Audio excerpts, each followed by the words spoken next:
সম্ভব হবে না। নির্যাতনের শিকার আলেমরা, লাঞ্ছিত অপমানিত আলেমরা দুইটা কথা বলতে পারছি না, আমাদেরকে জঙ্গি তহমত লাগানো হয়েছে। মাহফিলে কোরআনের তাফসীর সঠিকভাবে উপস্থাপন করতে পারছি না, নেতায় উঠটা কাউন্টার দিছে, আর বেশি কথা বললে বলছে আমি জঙ্গি। জামাত শিবির বলে বলে আমাদেরকে দমায়া রাখছে, জঙ্গি বলে দমায়া রাখছে। স্টেজ হয়ে মাইক বন্ধ করে দিছে। এটা তো অহরহর ঘটনা ঘটছে।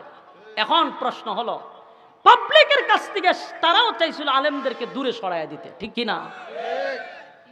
ওই যে আবু জাহেল যেমন চাইছিল রাসূলকে সাধারণ মানুষদের দূরে সরাইতো, ঠিক এরাও চাইছিল আলেমদেরকে দূরে সরাইতো। ঘটনা কি ঘটলো? ধরেন মামুনুল হক সাহেব, উনি যখন জেলে ছিল তখনই দেখলাম বিভিন্ন প্রথম সারির গণমাধ্যম প্রচার প্রসার করছে যে যেই মামলায় ওনাকে ঢুকানো ছিল এগুলো সম্পূর্ণ মিথ্যা মামলা এবং সাজানো নাটক ছিল। এরপরে উনি যখন জেল থেকে বাহির হয়ে আসলো, আগের থেকে জনপ্রিয়তা কমছে না বাড়ছে? এখন উনি হাঁটলে হয় একটা মিছিল মিটিং এর মতো সমাবেশ, দাঁড়াইলে সমাবেশ হয়, হাঁটলে মিছিল হয়। কথা ঠিক নেই? বাড়লো না কমলো?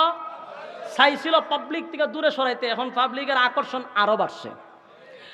আলেমদেরকে জঙ্গি বলে দূরে সরাইতে চাইছিল, এখন যেখানেই উলামায়ে কেরামদের কোনো মাহফিল হয় মানুষ জঙ্গি দেখতো আইসা আরো মানুষ বাড়ে, এখন যে জঙ্গি দীক্ষাই। বাস্তব না বাস্তব? এই যে হিংসার রাজনীতি করছেন, কি হইল? ফলাফল কি ভালো হইছে? বাংলাদেশের একজন অগ্নি রাজনীতিক বলা হয়, অগ্নি কন্যা বলা হয় তাকে। শেখ হাসিনার পাশের চেয়ারটায় যে ব্যক্তিটা বসত তার নামটা কি? মতিয়া চৌধুরী। চিনুন না আপনারা? কি পরিমাণ পাওয়ার! শেখ হাসিনার পাশের চিটটাতে তাকে বসার সুযোগ দেওয়া হতো। আওয়ামী লীগের অগ্নিকন্যা বলা হয়, মতিয়া চৌধুরী মারা গেছে, ঠিক না? সোশ্যাল মিডিয়ার কল্যাণে আমরা যেটা দেখলাম, তার পরিবার কান্নাকাটি করতেছে কবরস্থানে দাঁড়ায় এবং খুব গর্ব করে বলতেছে মতিয়া চৌধুরীর কবর দেওয়া হবে না কেন? খুব হাত লড়ায় লড়ায় বলতেছে এদেশের জন্য উনি কি করে নাই, এটা করে নাই, সেটা করে নাই, কেন নাকি কবর দেওয়া হবে না? আমার প্রশ্ন হলো, তোমাদের এই অগ্নিকন্যাকে কবর দিতে দেয় না কেন? এটা তো তোমরা শিখায়া গেছ। বাস্তব না বাস্তব? সারা বাংলাদেশের টেকনাফ থেকে তেতুলিয়া অসংখ্য হাজারো মানুষের কলিজার, লক্ষ লক্ষ মানুষের কলিজার টুকরা, হৃদয়ের স্পন্দন, সারা বাংলাদেশে কোরআনের পাখি বলে যাকে চিনত, যার তাফসীর শুনে মানুষ ওয়াজ মাহফিলে আগের দিনে এসে বসে থাকতো, এমন কোরআনের পাখি যখন মারা গেল, তোমরা ঢাকা শহরে তার জানাজাটুকু পড়তে দেও নাই। যদি ঢাকা শহর সেদিন সাইদি সাহেবের জানাজা হইতো, সেদিনই সরকারের পতন হয়ে যেত।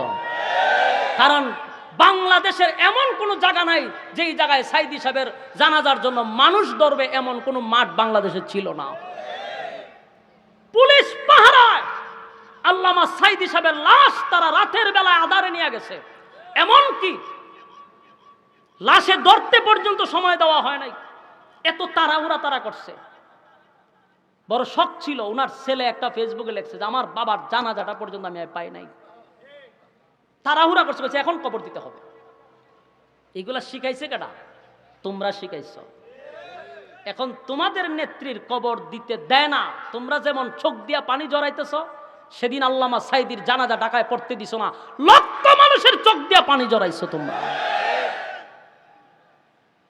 কোরআনের একটা পাখি সুস্থ মানুষটাকে তোমরা ইস্যু তৈরি করার জন্য ওনাকে ষড়যন্ত্র করে তোমরা হত্যা করেছ। সম্মানিত সুধী, এই দিন দিন নয়, আরো দিন আছে। এটা প্রায় সময় আমরা মাহফিলে বলতাম,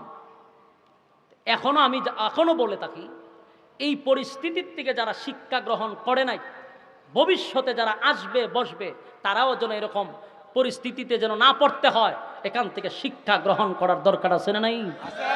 শিক্ষা গ্রহণ করতে হবে। ফেরাউনের থেকে যারা শিখে নাই, নমরুদ থেকে যারা শিখে নাই, তারা অন্তত এই সরকার থেকে শিখতেই হবে, নাহলে পরিণতি ভালো হবে না। সম্মানিত সুধী, যেটা বলতেছিলাম, আবু জাহিল্লা, আবুল হাইব্বা, তারা চক্রান্ত করছে নবীর কাছ থেকে সাধারণ মানুষকে দূরে সরানোর জন্য। ফার্সে সরাইতো মানুষ আয় নবীরে দেখতো, কালেমা পড়ে মুসলমান হয়। আবু জাহেল মাথা তার দিয়া হয়, ঘটনা তো ঘটছে, হয় আমরা যেটা চাইছিলাম এটা তো হয়ই নাই, উল্টা আরো মুরগিরে গেছিলাম। আমাদের টার্গেট যেটা করছিলাম এটা শেষ, এখন উল্টা আরো কালেমা পড়তেছে। আমরা এই পাগল তহমত যদি না দিতাম এত মানুষ মুহাম্মদের কাছে যাইতো না। ওই যে আল্লাহ বলছে যে আপনারা নবুয়ত দিছে, আপনার তো প্রসারের লোক দরকার, হেরা আপনারা পাগল হইব, পাগল দেখতে মানুষ কালেমা পড়বো। সুবহানাল্লাহ, কালেমা পড়তেছে। আবু জাহেল সর্বনাশ করে লাইছে, ভুল করছি আমরা। চতুর্দিক দিয়া রাসূলের বিরুদ্ধে তারা পাগল কয়, মানুষ পাগল দেখতো কালেমা পড়ে। সুবহানাল্লাহ। আল্লাহ রাব্বুল আলামিন বলেন আমি আপনাকে সম্মান দিব, ইজ্জত দিব, আমি আপনাকে ইজ্জত আর সম্মান দিব। তারা আপনাকে পাগল বলছে গো নবী, শুধু পাগল বলে নাই, তারা আপনাকে মানুষের কাছ থেকে দূরে সরানোর জন্য আবেতার বলছে। শুধু কি আবেতার, লেজ কাটা, নির্বংশা কইছিনি, কথা কয় না। আল্লাহ নিজে প্রতিবাদ করছে, সূরা কাউসার নাজিল করেন, ইন্না শানিআকা হুয়াল আবতার। যারা আপনাকে আবেতার বলে গালি দিছে, আমি আল্লাহ ওয়াদা দিলাম নিশ্চয়ই তারা আবেতার, তারা লেজ কাটা, তারা নির্বংশা। কারণ আপনি নবীরে চিনতে হইলে আবু বকরের মতো মন মানসিকতা লাগবে, আপনি নবীরে চিনতে হলে আপনার উমরের মতো মন মানসিকতা লাগবে, ঠিক কিনা? আবু জাহেলের মতো মন নিয়ে চিন্তা করলে চলবে না, কথা হয় না, কথা কয় না। নবীরে চিনতে হলে মন কার লাগবে? আবু বকরের মতো মন হতে হবে, উমরের মতো মন হতে হবে। নবীরে চিনার জন্য রাশেদ খান মেননের মতো মন হলে চলবে না, কথা কন ঠিক? শাহরিয়ার কবির মুরগি সুরার মতো মন নিয়ে রাসূলকে চিনা যাবে না, কাউয়া কাদেরের মতো মন নিয়ে রাসূলকে চিনা যাবে না। রাসূলকে চিনতে হলে আপনি উমরের মতো মন তৈরি করতে হবে। এই জন্যই তো আমরা রাসূল চিনি না, আমাদের মন তৈরি করতে হবে রাসূলকে চিনতে হলে। আল্লাহর রাসূল সাল্লাল্লাহু আলাইহি সাল্লামকে আল্লাহ বলেন আপনার সমস্ত ব্যথা আমি দূর করে দিব কাউসার দান করিয়া। সুবহানাল্লাহ। রাসূল যখন সমস্ত ব্যথায় ব্যতীত হইয়া কান্না শুরু করছে, আল্লাহ হয় কাউসার দান করছে। এই সূরা কাউসার নাজিল হয়, ইন্না আ'তাইনাকাল কাউসার। আল্লাহ রাব্বুল আলামিন বলেন হাবিব নিশ্চয় আপনাকে আমি কাউসার দান করছি, আপনাকে কাউসার দান করছি। আপনার সন্তান নিয়ে গেছি, আপনার সাহাবীরা ব্যথায় ব্যতীত, আপনার চাচা চলে গেছে, আপনার স্ত্রী চলে গেছে, এই বেতার মাঝখানে আপনাকে কাউসার দিয়া খুশি করলাম। পয়গম্বর আদম নবী একদিন, 2 দিন, 350 বছর আমার জন্য কাঁদছে, লজ্জায় কোনোদিন আসমানের দিকে তাকায় নাই। 300 বছরের ভিতরে সেই আদম এত কান্না কানলো, আদমকে আমি আল্লাহ কাউসার দান করি নাই। খলিলুল্লাহ ইব্রাহিম খলিলুল্লাহ অসংখ্য পরীক্ষায় উত্তীর্ণ হইল, আমার জন্য আগুনে লাফ দিল, আমার জন্য তার সন্তান কোরবানি দেওয়ার জন্য প্রস্তুত নিল।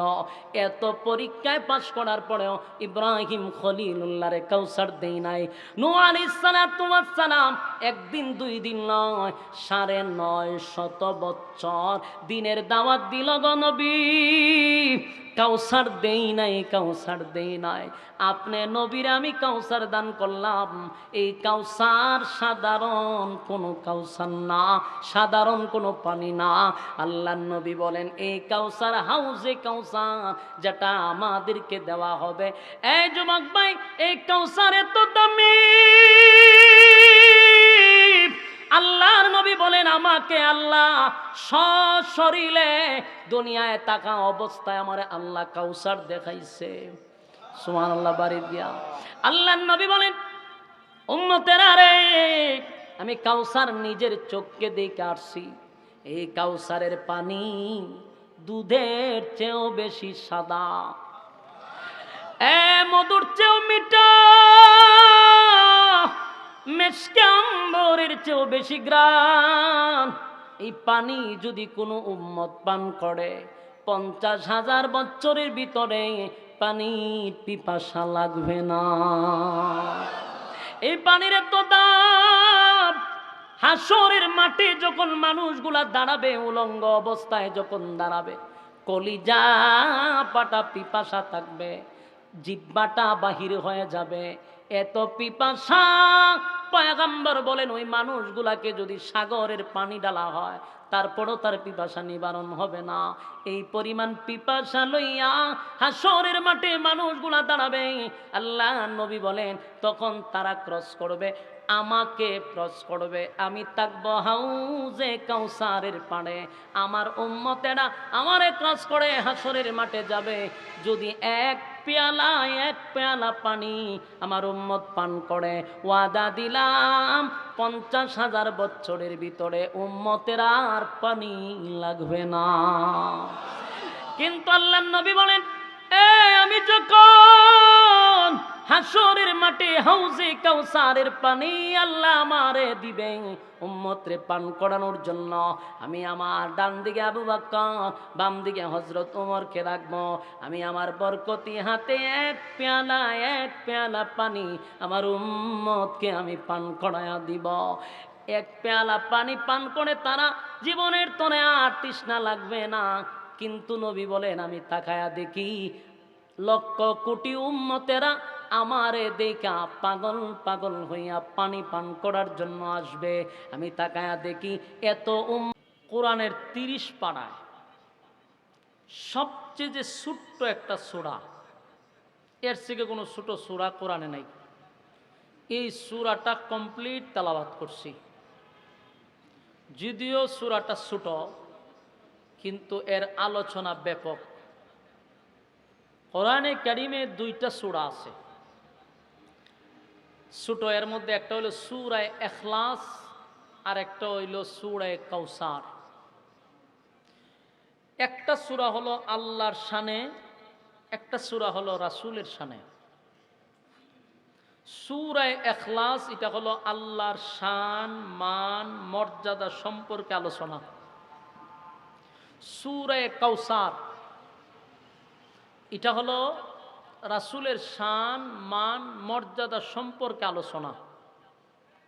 এখান থেকে একটা বিষয় বোঝা দরকার, যেখানে আল্লাহর শান মান নিয়ে একটা কমপ্লিট সূরা, সেখানে বন্ধুর জন্য একটা কমপ্লিট সূরা। দেখেন তো আপনারা নরসিংদীর ভিতরে সুবহানাল্লাহ আসেনি? এই জায়গাটার মধ্যে সুবহানাল্লাহ আসেনি? তিনটি কর না কা এই মাঝে মধ্যে আমার আলোচনার ফাঁকে ফাঁকে যেখানেও যেটা দরকার এখানে লাগাই নেবেন, আর মাঝে মধ্যে ঠিক বেঠিক এগুলো বলবেন, পারবেন নি? এর দ্বারা এই কথা বলার দ্বারা আমার কথা বলার আগ্রহ উৎসাহ বাড়বে ইনশাআল্লাহ। কোরআনের 2টা সূরা, একটা হলো রাসূলের শানে, একটা হলো আল্লাহর শানে। শানে এলাহি, মালিকের যত শান মান গুণ কীর্তন সূরা ইখলাস বলতে কুল ফাল্লাহ সূরার ভিতরে, আর রাসূলের যত শান মান মর্যাদা নিয়ে আলোচনা হয়েছে সূরা কাউসারের ভিতরে। আমি আপনাদের সামনে সূরা কাউসার তেলাওয়াত করছি। সূরাটা নাজিল হয়েছে মক্কা নগরীতে, হিজরতের আগে কোরআন নাজিল হয়েছে। এই সূরাটা নাজিল হয়েছে। মূলত এই সূরাটা কেন নাজিল হলো বলে, এই সূরাটা নাজিল হয়েছে রাসূলকে খুশি করার জন্য। এই সূরা নাজিল হয়েছে কারে খুশি করার লাগা? রাসূলকে খুশি করার জন্য আল্লাহ সূরাটা নাজিল করছে। মক্কাতে এই সূরাটা যখন নাজিল হয়, আল্লাহর রাসূলকে আল্লাহ খুশি করার জন্য নাজিল করে, তাহলে অবশ্যই এর পিছনে একটা প্রেক্ষাপট অবশ্যই আছে। নাজিল হওয়ার পিছনে একটা প্রেক্ষাপট আছে। যেই অবস্থার পরিপ্রেক্ষিতে রাসূলকে আল্লাহ খুশি করছে, তখনকার অবস্থানটা ছিল রাসূলের এই গোটা 63 বছর হায়াতের জিন্দেগিতে সবচেয়ে কষ্টের সময়টাতে আল্লাহ রাসূলকে এই সূরা নাজিল করে খুশি করছে। 53 বছর রাসূলের যখন চলে, তখন এই সূরাটা নাজিল হয়। অত্যন্ত মর্মাহত অবস্থায় রাসূল ছিল। যেই সময়টা রাসূল সাল্লাল্লাহু আলাইহি ওয়াসাল্লামের অত্যন্ত কষ্টের সময় ছিল। রাসূল সাল্লাল্লাহু আলাইহি সাল্লামকে আল্লাহ 4টা সন্তান দিছিল, জানেননি আপনারা? রাসূলের খালি মেয়েই আসিল না, ছেলেও আসিল, ছেলেও আসিল। আল্লাহ ছেলে দিছিল, কিন্তু একে একে 4টা ছেলে একই বছরের ভিতরে 4টা ছেলে মারা গেছে। পৃথিবীতে সবচেয়ে বেশি কষ্ট হলো বাবার কাঁধে যখন সন্তানের লাশ ওঠে। বুঝেননি বাসা? এর থেকে কষ্ট আর কিছু নাই। বাবা সব বরদাস্ত করতে পারে, কিন্তু বাবার কাঁধে যখন সন্তানের লাশ ওঠে এটা কোনো বাবা সহ্য করতে পারে না। আর একে একে রাসূল 4টা সন্তানকে নিজের হাতে দাফন কাফন করছে। কতটুকু কষ্ট! ঠিক এই বছরেই রাসূলের সবচেয়ে মহব্বতের, যিনি সব সময় রাসূলকে ছায়া হিসাবে দাঁড়িয়ে থাকতেন, রাসূলকে কেউ কিছু বললে যিনি তরবারি নিয়ে সবার আগে দাঁড়াইতেন, চাচা আবু তালেব দুনিয়ার থেকে বিদায় হয়ে গেছে। এরপরে সবচেয়ে মহব্বতের, যার কাছে সুখের দুঃখের কথা সব সময় বলা হইতো, রাসূলের সবচেয়ে প্রিয়তমা আম্মা জান খাদিজাতুল কুবরা রাদিয়াল্লাহু তাআলা আনহা, উনিও মারা গেছে। ঠিক এই বছরই মক্কাতুল মুকাররমায় যারা কালেমা পড়ছে তাদের উপরে কারণে অকারণে নির্যাতনের স্টিম রুলার চাপায়া দেওয়া হয়েছে। চতুর্দিক দিয়ে সাহাবীদের উপরে নির্যাতন নিপীড়ন। বলুন তো দেখি, একটা মানুষের দ্বারা এতগুলা পেশার নেওয়া সম্ভব? আল্লাহ আমার কথা বুঝুননি? বুঝলে কথা কইতিব তো। বুবার মতো বসে থাকলে আমার কথা বলার আগ্রহ নষ্ট হইব। বলুন, আপনারা যে এতক্ষণ শুনলেন এটা কি স্বাভাবিক কথা? একটা মানুষের যদি মনে করেন যে আপনার 4টা ছেলে মরে জায়গা, এই কয়েক মাসের ভিতরে আমন চাচাও মারা গেছে, নিজের স্ত্রীও মারা গেছে, আবার আপনার সংগঠনের সবাইকে মারধর করতেছে, এতগুলা পেশার নেওয়া কি সম্ভব? রাসূল এই মুহূর্তে কতটুকু কষ্টে ছিল। বাবা চলে গেছে তো রাসূল দুনিয়াতে আসার 6 মাস আগে।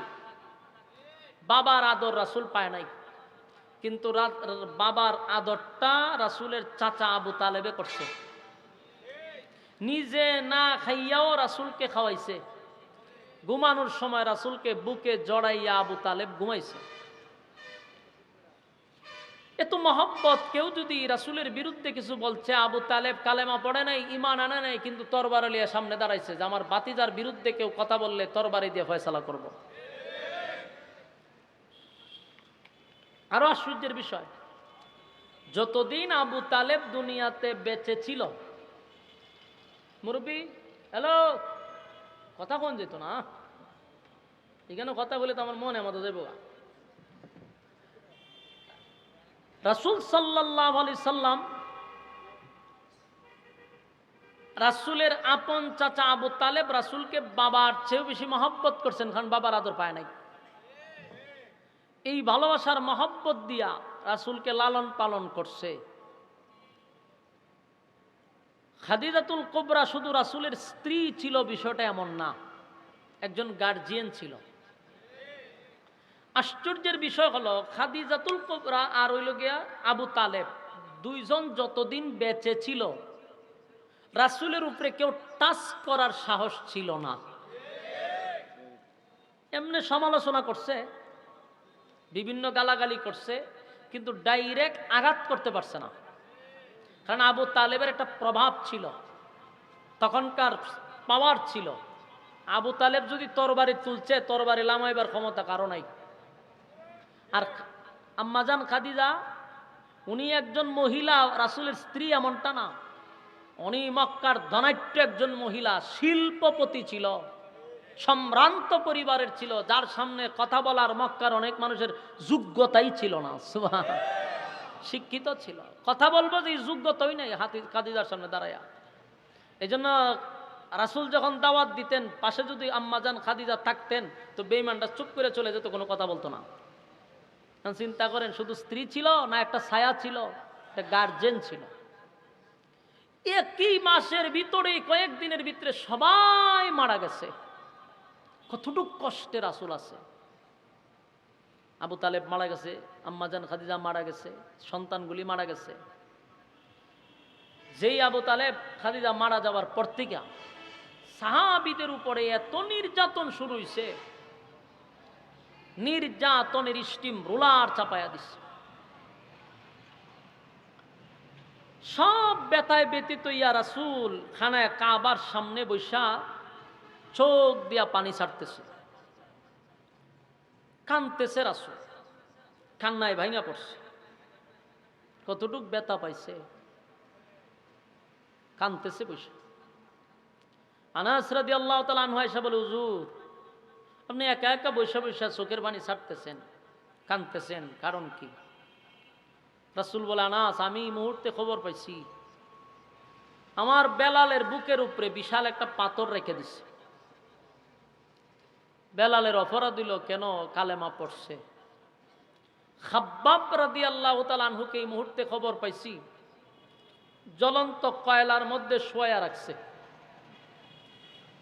আমার সাহাবীদের উপরে এই পরিমাণ নির্যাতন চলতেছে, আমি সহ্য করতে পারতেছি না। কিন্তু অন্যদিকে যে সবাই বিদায় হয়ে গেছে, এটারও তো একটা ব্যথা আছে। অসহায় অবস্থায় রাসূল কাঁদতেছে, বলতেছে যে প্রতিবাদটুকু যে করব এই বাসাটুকু আমার নাই। মক্কার তখন সব বেঈমানগুলি রাসূলের বিরুদ্ধে লেগে গেল, আর রাসূলের বিরুদ্ধে অপবাদ ছড়ায়া দিল। অপবাদ কি? রাসূলকে বলতে লাগলো যে উনি তো লেস কাটা, আটকুরা। নাউজুবিল্লাহ। আটকুরা বুঝেননি? যার ছেলে সন্তান হয় না, কিন্তু রাসূলের কিন্তু ছেলে সন্তান হয়েছে। এরপরও কয় উনি লেস কাটা, আবে তার বলে গালি দিছে। ইকুটা আরেকটু কমা, আবে তার বলে গালি দিছে। এত ইকু দিলে কেমন? আবে তার বলে গালি দেয় যে উনি লেস কাটা, নির্বংশা। নাউজুবিল্লাহ। যখন মানুষ কালেমা পড়তে যায়, তা আবু জাহিল্লার গোষ্ঠীরা কয় বেটার কাছে যে কালেমা পড়ছ, হ্যাঁ বেটা মারা গেলে তো তার বংশ যে দৈরা রাখবো, বংশের তো দৈরা রাখার মতো কোনো লোক নাই, সে তো লেস কাটা। নাউজুবিল্লাহ। এইভাবে রাসূলের বিরুদ্ধে অপপ্রচার শুরু করছে। অন্যদিকে রাসূলকে পাগল পর্যন্ত ডাকছে, পাগল বানাই দিছে। সব ব্যথায় ব্যতীত হইয়া রাসূল কাঁদতেছে, কান্দে আর আল্লাহর দ্বারে বলতেছে। কান্দে যখন জিবরাইল ফাটাইছে, ফাটাইয়া আল্লাহ জিগায় আপনি কান্দেন কে? বলুন তো দেখি রাসূল কেন কান্দে আল্লাহ জানেনি? জানে। এরপর আল্লাহ জিগায় আপনি কান্দেন কে? আল্লাহর হাবিব বলেন, জিবরাইল রে আমি কেন কান্দি আমার মালিক কিন্তু ভালো করে জানে। এরপর আমার মালিক আমারে জিজ্ঞাসা করে আমি কেন কান্দি। আমার দুনিয়াতে আসার 6 মাস আগে আব্বা দুনিয়ার থেকে বিদায় হয়ে গেল, বাবার আদর আমি পাই নাই।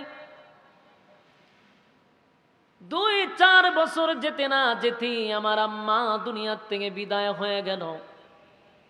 দাদার কাছে আমি ছিলাম, দাদাও মারা গেল। আমার চাচা আমারে লালন পালন করল। এরপরে আমি চাচার কাছে লালন পালন হইলাম। আমার যখন 40 বছর পূর্ণ হলো, আল্লাহ আমার উপরে কোরআন নাজিল করল, নবুয়ত দান করল। এই বিশাল এক দায়িত্ব আমার মাথায় আমার মালিক দিল। আমি আল্লাহর দিনের দাওয়াত দেওয়ার জন্য মানুষের দ্বারে দ্বারে কালেমার দাওয়াত লইয়া যাই। মানুষ আমারে পাগল বলে, মানুষ আমারে নির্বংশা বলে। সন্তান তো আমার মালিক দিছে, আমার মালিক নিয়ে গেছে, আমার কোনো কষ্ট নাই। কিন্তু আমার লোকেরা আমাকে বলে আমি নাকি নির্বংশা, আমি নাকি আটকোড়া। কালেমার দাওয়াতটা লইয়া যখন মানুষের দ্বারে দ্বারে আমি যাই, মানুষ আমারে পাগল পাগল বলে তাড়ায়া দেয়। আল্লাহর দিনের দাওয়াত আমি কেমনে মানুষের কাছে পৌঁছাবো? মাঝখানে যে আমারে পাগল কয়, আমার কোনো কষ্ট লাগে না। কষ্ট লাগে আমার আপন চাচা এবং আপন চাচি আমার বিরুদ্ধে মানুষের কাছে গিয়া বলে আমি পাগল। মানুষ বললে আমার কষ্ট লাগে না, কিন্তু আপন চাচা চাচি যখন আমারে পাগল পাগল বলে মানুষের কাছে পরিচিত করে, তখন মানুষের কাছে দাওয়াত লইয়া গেলে মানুষ আমারে বলে তোমার নিজের লোক তোমারে পাগল বলে, তোমার কালেমা কেমনে গ্রহণ করি? আমি বেতায় ব্যতীত হইয়া কান্দি। আল্লাহ রাব্বুল আলামিন নবীর কান্না দেখা বলে বন্ধু কান্দেন না, আপনার কান্না আমি আল্লাহ বরদাস্ত করতে পারি না। আপনি কাঁদবেন আমি আল্লাহ বরদাস্ত করতে পারি না গো নবী, আপনার চোখের পানি আমি বরদাস্ত করতে পারি না। কাঁদেন না, আমি আল্লাহ আপনারে খুশি করব, আপনাকে আমি খুশি করব, খুশি করব। কাঁদেন না। নবীর চোখ দিয়া টপ টপ করে মুক্তার দানার মতো পানি পড়তেছিল। ঠিক এই মুহূর্তে আমার আল্লাহ সূরা কাউসার নাজিল করে দেয়। সূরা কাউসার যখন নাজিল হয়ে যায়, নবীজির মুখ থেকে মুস্কি হাসি বাহির হইছে। বন্ধুরে বন্ধু খুশি কইরা দিছে। সূরা কাউসার নাজিল করে আল্লাহ বলেন বন্ধু ইন্না আ'তাইনাকাল কাউসার, নিশ্চয় আমি আপনাকে কাউসার দান করে দিছি। কাউসার দান করব এমনটা নয়, আমি দান করে দিছি, আপনাকে কাউসার দিয়া দিছি। সুবহানাল্লাহ। ফাসাল্লি লিরাব্বিকা ওয়ানহার, আপনি শুধু আপনার রবের জন্য সালাত আদায় করবেন আর কুরবানি দিবেন। সুবহানাল্লাহ। যুবক ভাইয়েরা, ফুল যখন ব্যথায় ব্যথিত, মনটা বড় বারাক্রান্ত মন নিয়ে রাসূল যখন ব্যথায় ব্যথিত চোখের পানি ছেড়ে দিয়া কান্দে, আল্লাহ ঠিক এই মুহূর্তে বন্ধুরে খুশি কইরা দিল কাউসার দিয়া। ফাসাল্লি লিরাব্বিকা ওয়ানহার ইন্না শানিআকা হুয়াল আবতার। পরের আয়াতে আল্লাহ বলেন নিশ্চয়ই যারা আপনার দুশমন তারা হলো আবেতার, তারা হলো লেসকাটা, তারা হলো নির্বংশা। দেখেন গালি দিছে মক্কার বেঈমানরা, প্রতিবাদ করছে স্বয়ং আল্লাহ তাআলা। গালি দিল কে? মক্কার বেঈমানরা রাসূলকে গালি দিল রে। প্রতিবাদ নবী করে নাই, আল্লাহ নিজেই প্রতিবাদ করছে। নিশ্চয়ই তারা নির্বংশা, নিশ্চয়ই তারা আবেতার, তারা লেস কাটা, তারা লেস কাটা। আপনি লেস কাটা নয়, আপনি লেস কাটা নয়, আপনি নির্বংশা নয়। এই সূরা নাজিল হইছে, আল্লাহ বলে বন্ধু আপনার 4টা সন্তান ছিল, 4টা সন্তানকে বালেক হওয়ার আগেই তো আমি নিয়ে গেছি। বালেক হইতে আল্লাহ দেয় নাই, বালেক হওয়ার আগে একে একে 4 জন সন্তানকে আল্লাহ নিয়ে গেল। আল্লাহ বলেন বন্ধু 4 জন সন্তান নিয়া আপনারে যেই ব্যথাটা আমি দিছি, যেই কষ্টটা আমি আল্লাহ আপনারে দিছি, বন্ধু গো, 4টা সন্তান আপনার নিয়ে গেছি, বিনিময়ে আমি আপনাকে কাউসার দান করছি। সুবহানাল্লাহ। বিষয়টা একটু ব্যতিক্রম। নিচে সন্তান দিছে কাউসার, হিসাবে তো সন্তান নিয়ে যদি সন্তান দিত তেমনে সান্ত্বনা হয়, কিন্তু আল্লাহ কয় নিলাম সন্তান দিলাম কাউসার। এখানে শুধু কাউসার শব্দটাই আসে নাই। আল্লাহ রাব্বুল আলামিন বলেন আপনার 4জন সন্তান আমি নিয়ে গেলাম, বালেগ হওয়ার আগেই নিয়ে গেছি। যদি সন্তানগুলি বেঁচে থাকত, হয়তোবা আপনার বিরুদ্ধে কেউ কিছু বললে এই সন্তানগুলি তার প্রতিবাদ করত, আপনার ইজ্জত ধরে রাখতো, আপনার সম্মান ধরে রাখতো। কিন্তু আমি তো তাদেরকে বালেগ হইতে দেই নাই, এর আগেই নিয়ে গেছি। কিন্তু শুনেন নবী, আপনার নিছি 4জন সন্তান, কিন্তু বিনিময়ে আপনাকে আমি কোটি কোটি কোটি হাজার কোটি রুহানি সন্তান দান করছি। রুহানি সন্তান দান করছি। আমরা যারা নবীর উম্মত, আমরা নবীর রুহানি সন্তান। কিয়ামত পর্যন্ত যত নবীর আমার নবীর উম্মতেরা, কিয়ামত পর্যন্ত যত উম্মত নবীর হবে, সব নবীর রুহানি সন্তান।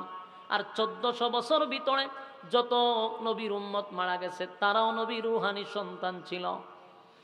তার মানে আল্লাহ বলেন 4টা সন্তান যদি আপনার নিয়ে থাকি, কোটি কোটি রুহানি সন্তান দিলাম। আপনার ইজ্জত রক্ষা করার জন্য আপনার রুহানি সন্তান যথেষ্ট। তারা যখন আপনার বিরুদ্ধে কথা বলবে, আপনার ইজ্জত নিয়ে যদি কেউ চিনিমিনি খেলে, আপনার রুহানি সন্তানরা প্রয়োজনে জীবন দিয়ে আপনার ইজ্জত রক্ষা করবে। আমরা কি আমার নবীর ইজ্জত নষ্ট করতে দিব? কথা কই না, দিবে? আমরা নবীর ইজ্জত রক্ষার্থে যদি জীবন দিতে হয়, রুহানি সন্তান হিসাবে জীবন দিতে প্রস্তুত আছি ইনশাআল্লাহ। বাংলাদেশের টেকনাফ থেকে তেতুলিয়া যদি বাংলাদেশের কোন নাস্তিক আর মুরতাদার কোন রাম ভামদের দালাল যদি নবীর বিরুদ্ধে এক কলম লিখতে চায়, তার জিহ্বা টেনে কুত্তার নাস্তা বানায় দেওয়া হবে। এটা আর স্বৈরাচারের দেশ নয় এখন, ঠিক কিনা বলেন? সম্মানিত সুধী, 16 বছর পর্যন্ত অসংখ্য ব্লগার, অসংখ্য নাস্তিকরা আমার নবীর বিরুদ্ধে কটূক্তি করেছে ফেসবুক সোশ্যাল মিডিয়ার মাধ্যমে। শেখ মুজিবুরের বিরুদ্ধে কথা বললে নবাব ট্রাইব্যুনাল কায়েম হয়েছে, নবীর বিরুদ্ধে কথা বললে বাংলার জমিন আজ পর্যন্ত বিচার দেখতে পারি নাই। আজ পর্যন্ত বলে রাখি 16 বছরের স্বৈরাচারের জিন্দেগি শেষ, আম্মা জানের বাংলাদেশ শেষ। কতক্ষণ ঠিক? দাদার বাংলাদেশ শেষ। এখন যদি বাংলাদেশের মধ্যে কেউ নবীর বিরুদ্ধে এক কলম লেখার সাহস পায়, জিহ্বা টান দিয়ে কুত্তার নাস্তা বানাবেন। প্রশাসনের অপেক্ষা করার সময় নয়, ঠিক কিনা বলেন? কারণ আমরা নবীর রুহানি সন্তান। বলুন, আমরা নবীর ইজ্জত রক্ষার্থে যদি জীবন দিতে হয়, আমরা রুহানি সন্তানরা প্রস্তুত আছি ইনশাআল্লাহ। 16টা বছর কত লেখালেখি হয়েছে নবীর বিরুদ্ধে। শাপলা চত্বরে যে আলেমরা এক জায়গায় জমাইত হয়েছিল, সিন্নি খাইবার লেগে গেছি, জিলাপি খাইবার লেগে গেছি। ব্লগাররা যখন আমার নবীর বিরুদ্ধে কথা বলছিল, তখন সারা বাংলাদেশের আলেমদের ডাকে লক্ষ মানুষ ঢাকার শাপলা চত্বরে জমা হয়েছিল নবীর ইজ্জত রক্ষার্থে। সেদিন স্বৈরাচার পাখির মতো গুলি করে আমাদেরকে মারছে। নবীর অপমানের বিচার আজ পর্যন্ত বাংলাদেশে হয় নাই। এটা 96% মুসলমানের দেশে উম্মতের এক থেকে লজ্জার বিষয় আর হতে পারে না। আল্লাহর দরবারে কি জবাব দিবেন বলেন আমাকে? হাসরের মাঠে যদি নবী আমাদের নামে মামলা করে যে তোর দেশে আমি নবীর বিরুদ্ধে কটূক্তি করছে, তোরা কি আমার জন্য রক্ত দিতে পারোস নাই? আমি তো তোদের জন্য বদরে ওহুদে আমি রক্ত জড়াইছি, তায়েফে রক্ত জড়াইছি, উম্মত তোরা কি আমার জন্য রক্ত জড়াইতে পারোস নাই? কি জবাব দিব আল্লাহর কাছে? বলুন, কি জবাব দিব? এই 16 বছর শুধু হিংসায় আর হিংসায় গেছে। যদি আমরা নবীর পক্ষে প্রতিবাদ করতে গেছি, উল্টা আমরা নির্যাতিত হইছি। উল্টা আমাদেরকে জঙ্গি বানাইয়া আমাদেরকে কারাগারে রাখা হয়েছে, আয়নাগরে রাখা হয়েছে। এই জন্য আমি আপনাদের ঘুমন্ত ইমানকে জাগ্রত করার জন্য বলছি, আল্লাহ কয় নিছি ৬০ জন সন্তান, দিছি কোটি কোটি কোটি রুহানি সন্তান। তারা আপনার ইজ্জত নষ্ট করতে দিবে না, তারা আপনার ইজ্জত রক্ষার জন্য নিজের জীবন দিয়া দিবে। পারবো তো ইনশাআল্লাহ? সম্মানিত শুধু আল্লাহ কয় নিছি ৬০ জন, দিছি কোটি কোটি রুহানি সন্তান। ওই সূরা কাউসার নাজিল হওয়ার আগে আল্লাহ রাব্বুল আলামিন নবীরে বলে আপনার আমি খুশি করব। তো প্রথম কথা হলো আপনার যে ৬০টা সন্তান নিছি, আমি যে কষ্টটা দিছি, যেই ব্যথাটা আপনাকে দিছি, বাবার কাঁধে সন্তানের লাশ, এর থেকে কষ্ট আর হতে পারে না। আমি আপনার কষ্ট দিছি, কিন্তু বিনিময়ে কোটি কোটি রুহানি সন্তান দিছি। আপনি কান্দেন না, আল্লাহ তার বন্ধুরে সান্ত্বনা দেয়। সুবহান আল্লাহ বলেন, যেই কষ্ট আমি আপনাকে দিছি ৬০টা সন্তান নিয়া, কান্দেন না বন্ধু, আপনি কান্দেন না, কান্না আপনার বরদাস্ত হয় না। আমি যদি আপনার সন্তানগুলিকে বালেগ করতাম, এখানে আরো বিষয় আছে। প্রশ্ন হইল, নবীর সন্তান ৪টা নিয়ে গেছে, একটু বড় সরই তো বিয়ে শাদী করতো, নবীর নাতি ভতি হইতো, এরপরে নিত গা, কিন্তু বালেগ হওয়ার আগে কেন নিল? এর আরো অনেক কারণ আছে। তার আর একটা কারণ আল্লাহ বলে, বন্ধু আমি যদি আপনার সন্তানগুলিকে বালেগ হওয়ার আগে না নিয়ে যেতাম, তারা যদি বালেগ হয়ে যেত, আর আপনি যদি মারা যেতেন, আর তারা যদি থাকতো, আপনার যে উম্মত, এগুলো হলো আবেগী উম্মত, তারা আপনার ছেলেগুলারে জোর কইরা গদ্দিনে নবী বানায় বসাই দিত। কথা কই না দি? আমরা কি আবেগ কম না বেশি? গদ্দিনে নবী বানাই লিত। কারণ আমরা দেশে কিন্তু গদ্দিনে ফির আসেনি। কথা কয় না? বাবা ছিল ফির, ছেলেও ফির, আছে না নাই? ছেলের দাড়ি তাকুক বা না তাকুক, কিন্তু হে ফির। ছেলে সিগারেট কাকার দাড়ি টুপি না তাকুক, ফির। আমি নিজের চোখে দেখছি, বাবা পীর ছিল, ছেলে কলেজ থেকে আসছে, কিন্তু দাড়ি নাই টুপি নাই, এখন সেও গদ্দিনিসিন ফির। এর ভাব মানছে সময়। বাংলাদেশের মানুষ তো আবেগী, তাই নবীর ছেলেরেও জোর কইরা নবী বানায়া দিত।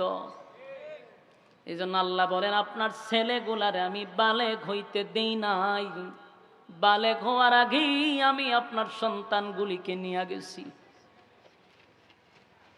কারণ আপনার ছেলেগুলারে যদি আমি বাঁচায়া রাখি আর বালেগ হয়ে যায়, তাহলে অন্যান্য নবীদের ছেলেরা কিন্তু নবী হইছে। কথা কয় না? আদম নবীর ছেলে শীস আলাইহিস সালাতু ওয়াস সালামকে আল্লাহ নবী বানাইছে। কথা কয় না? দাউদ আলাইহিস সালাতু ওয়াস সালামের ছেলেকে আল্লাহ নবী বানাইছে। সুলাইমান আলাইহিস সালাতু ওয়াস সালাম নবী ছিল। ইব্রাহিম খলিলুল্লাহর ছেলে ইসমাইল আলাইহিস সালাতু ওয়াস সালাম নবী ছিল। তাহলে এই সিলসিলা অনুযায়ী আমার নবীর ছেলে যদি বালেগ হয়, নবীর পরে তো নবীর ছেলেও নবী হওয়া দরকার। কিন্তু আল্লাহ বলেন, আমি ঘোষণা দিছি খাতামান নবিয়্যিন, আপনার পরে কোনো নবী নাই, আপনার শেষ নবী। যদি ছেলে নবী হয়, তাহলে এই লকব আপনার পিছনে থাকবে না। তাই বালেগ হওয়ার আগেই ছেলেগুলারে বিদায় করে দিলাম। এখন প্রশ্ন হইল, আল্লাহ যদি নিয়েই যাবে, তাহলে ছেলে দিল কেন? কারণ ছেলে যদি না দিত, বেঈমানের বাচ্চাগুলি এমনি হয় আটকোরা, নাহলে আরো হয়তো আটকোরা। কথা ঠিক নেই? যেন আটকোরা যেন না বলতে পারে, আল্লাহ ছেলেও দিছে, মেয়েও দিছে, ছেলেও দিছে, মেয়েও দিছে, আটকোরা বলার সুযোগ নাই। এরপরও তারা নবীরে গায়েল করার জন্য, দুর্বল করার জন্য নবীরে আটকোরা বলছে, নবীরে নির্বংশা বলছে। আল্লাহ বলে, বন্ধু কষ্ট পাওয়ার কোনো কারণ নাই। যারা আপনারে আটকোরা বলে, আল্লাহ নিজে প্রতিবাদ করছে,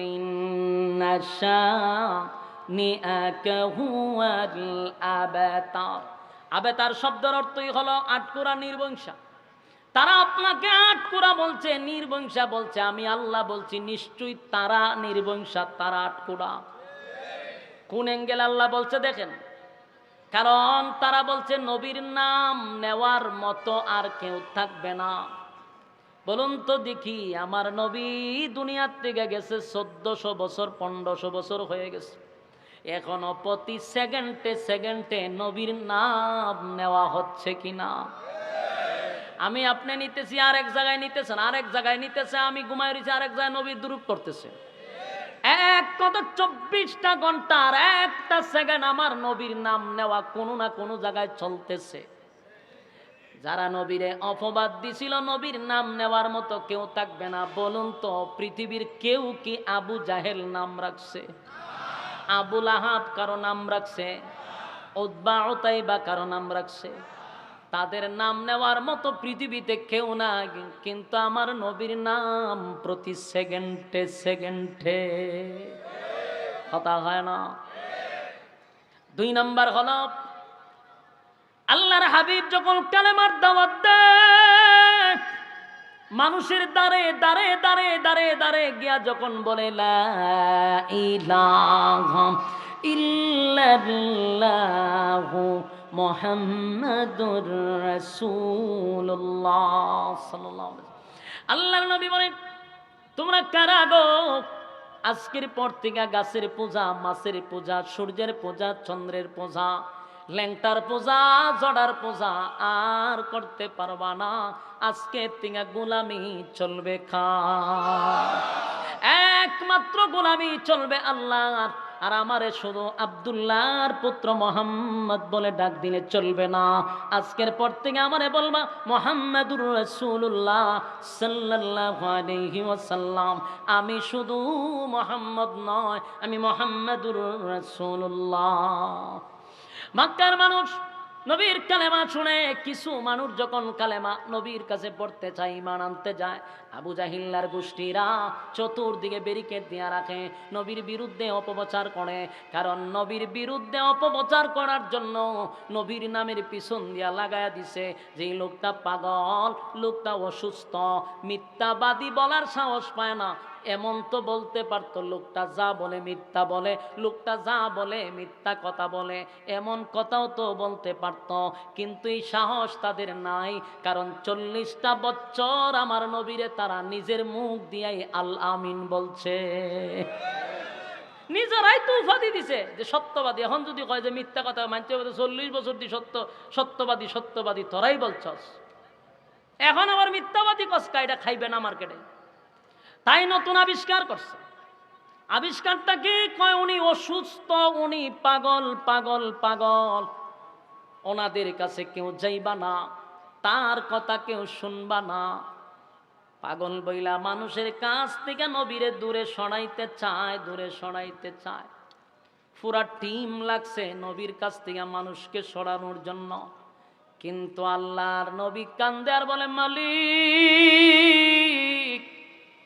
আমি তোমার দিনের দাওয়াত লইয়া মানুষের কাছে যাই গো, কিন্তু অন্য মানুষ আমারে ডিল মারে পাগল বইলা আমারে রক্তাক্ত করে, আমার কষ্ট লাগে না। কিন্তু আমার আপন লোকগুলা মানুষের দ্বারে দ্বারে গিয়া বলে আমি পাগল, আমি অসুস্থ। আল্লাহ বলো না, নিজের মানুষ যদি পাগল বলে কেমনে গো আমি দিনের দাওয়াত প্রচার করব? আল্লাহ বলে বন্ধু চিন্তার কোনো কারণ নাই গো, চিন্তার কোনো কারণ নাই, চিন্তার কোনো কারণ নাই। তারা আপনারে পাগল বইলা, আপনার অসুস্থ বইলা মানুষের মন থেকে দূরে সরাইতে চায় না, আমি আল্লাহ এর উল্টাটা করে দিব। কারণ আপনি নবী, আপনার প্রচার প্রসারের একটা দরকার আছে। এক কথা কি বুঝতেছেন? মনোযোগ দিয়ে কথাগুলি শুনেন, প্রেক্ষাপটের সঙ্গে মিলাইবেন। সামনে একটা টপিক আছে, শুধু মিলাইয়া দেখবেন বনেনি।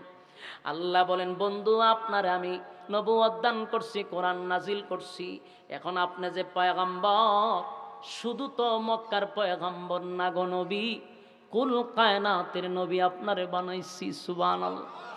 এর আগে যত নবী 1,02,24,000 পয়গম্বর নবী রাসূল আল্লাহ জমিনের মধ্যে পাঠাইল, কোন নবীরে আল্লাহ গুল কায়নাতের নবী বানায় নাই। কোন নবীরে বানাইছে কোন গোত্রের জন্য, কোন দেশের জন্য, কোন এলাকার জন্য। আল্লাহ লক্ষাধিক নবী রাসূল পাঠাইলেন, কিন্তু আমার নবীরে শুধু বানাইছে কুল কায়নাতের নবী। আমার নবী আসমানের নবী, জমিনের নবী, সূর্যের নবী, চন্দ্রের নবী। আল্লাহ যত গোলার রব, আমার নবী তত গোলার নবী। জোরে কোন সুবহান। আপনাকে আমি বিশ্ব নবী বানাইছি, কিন্তু আপনার কর্মী নাই, আপনার কর্মী নাই। প্রচার প্রসারের লোকের দরকার। নবী গো, যারা আপনারে পাগল বলতেছে তাদেরকে দিয়ে আমি আল্লাহ আপনার প্রচার আর প্রসার গঠায়া দিব। কি একটা চমক দেখেন। আবু লাহাইবা, আবু জাহিল্লা, উতবা, উতাইবা, যত শয়তানগুলি আছে সবগুলা মক্কার বড় বড় নেতা ছিল। নেতা সাধারণ লোক ছিল না, এক একজন নেতা ছিল, ভয়ঙ্কর নেতা ছিল। শামীম উসমানের মতো নেতা ছিল, উবাইদুল কাদেরের মতো আছিল, কথা হয় না। এরপরে আপনার আর নারায়ণগঞ্জের বাবুর মতো আছিল। বাবা আসিনি এখন? বাপরে বাপ, বাপরে, এর জ্বালায় আর নারায়ণগঞ্জ প্রোগ্রাম করুন যায় না। সব পুস্টার এর নাম দেওয়ান লাগে। এই জুলুম আর নির্যাতন যেইভাবে দেশ চালাইছে, আবু জাহিল ঠিক এইভাবেই চালাইতো। আবু জাহেলের মতো এরকম কিছু দুষ্ট লোক, তারা জাগায় জাগায় লোক সেটিং করে বলছে, সাবধান, মুহাম্মদের কাছে কেউ যাইবা না, মুহাম্মদ কিন্তু অসুস্থ, পাগল। আর এখন যে মক্কায় আমরা হজ করতে যাই, এই হজ কিন্তু এখন যে যাইতেছেন এমনটা না, এটা বহু আগ থেকে চালু। নবী হওয়া, নবী দুনিয়াতে আসার বহুত আগ থেকে হজ চলতেছে। বিভিন্ন দেশ থেকে মানুষ তখনও আসতো মক্কায় খানায় কাবা জিয়ারত করার জন্য। তো নতুন নতুন মেহমান যখন মক্কায় ঢুকে, আবু জাহিল্লা মানুষের কাছে গিয়ে কয়, সাবধান, মক্কায় আসছেন, খানায় কাবা জিয়ারত করবেন, অসুবিধা নাই, কিন্তু এর আশেপাশে যাবেন না। আমাদের এলাকায় নতুন একটা পাগল আছে, এই পাগলের কথা আপনারা শুনবেন না। পাগলের কথা শুনবেন না। যদি শুনেন তাহলে আপনার পাগল হয়ে যাবেন না। মানুষের চিন্তা করে আইলাম, হজ করতাম, কি এক যন্ত্রণাত পড়লাম, জায়গায় জায়গায় চেকপোস্ট, খালি একই সমাধান দিতেছে, একই বই দেখাইতেছে, পাগল আছে, পাগলের দ্বারা যায় না। তাও সাধারণ মানুষ তো কয় না, কয় তো বাবুর মতো এমপি, কয় শামীম উসমানের মতো ব্যক্তি, কাউয়া কাদেরের মতো ব্যক্তি, ঠিক নেই? এমন ব্যক্তি যদি কয়, তাহলে বোঝা গেল এখানে রহস্য আছে। পাগলের প্রচার প্রসার তো সাধারণ মানুষে করব, ঠিক নেই? এমপি মন্ত্রী করে, নিশ্চয়ই এটা পাগল, সুডো মুডো পাগল না। এই পাগল, এটা আন্তর্জাতিক খ্যাতি সম্পন্ন পাগল। এই পাগল না দেখে বাড়িতে যেতাম না। সুবহানাল্লাহ। আকর্ষণ বাড়ছে না কমছে?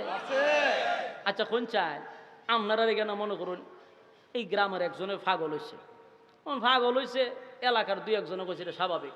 যদি এখন দেখা যায় আপনারা এই যে নরসিংদীর সবচেয়ে বড় শিল্পপতির নাম কিতা, কাদের মোল্লা সাহেব, উনি যদি আয়া কয় যে সাবধান, পাগলের দ্বারা আপনারা যায়েন না, তখন আপনারা একটা কৌতূহল জাগবো, পাগল হয়েছে বালা কথা, উনি এত বড় শিল্পপতি, উনি আয়া পাগলের কাছে যাইতে না করে, তাহলে পাগল এটা শুরু না, কথা হয় না? এই আবু জাহিল এরকম আহামরি করতেছে, মানুষের আর আগ্রহ বেড়ে গেছে। জায়গায় জায়গায় যারা না করতেছে, এরা মক্কার তখন বড় বড় একজন উসমানের মতো, ওই শামীম উসমানের মতো, বাবুর মতো একজন খাস্তি মার্কা নেতা।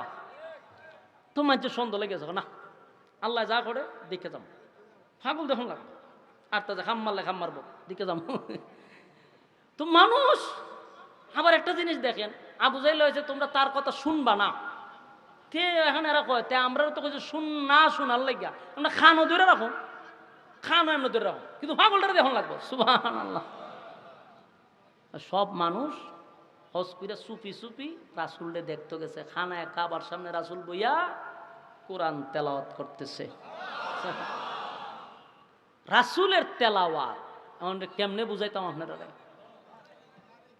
আল্লাহর সুরের জগতে যা আছে নবী একাই দিয়া দিছে। সুবহানাল্লাহ। নবী পড়তেছে সূরা রহমান থেকে তেলাওয়াত পড়তেছে, এর মধ্যে বেঈমানরা আইছে যে পাগল দেখতো, আয়া দিয়ে নবী তেলাওয়াত করে। সুবহানাল্লাহ। সূরা ইয়াসিন তে পড়তেছে ধারাবাহিক তেলাওয়াত, নবীর কণ্ঠ, সুবহানাল্লাহ সুবহান। বুঝাইবার মতো এরকম কোনো ক্ষমতা আমার নাই। এটা বুঝ জানেন যে আমরা সাধারণ বিশ্ববিখ্যাত কারীদের তেলাওয়াত তুললে অনেকে অজ্ঞান হয়ে যাবে, ঠিক নেই? নবীর তেলাওয়াত কেমন হবে? সুবহান। আল্লাহর নবী পড়তেছে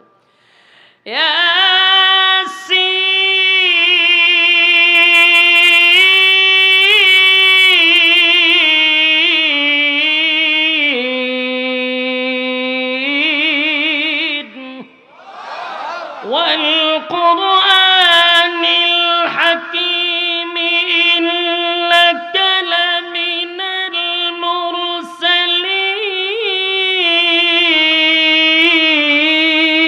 المرسلين على صراط مستقيم।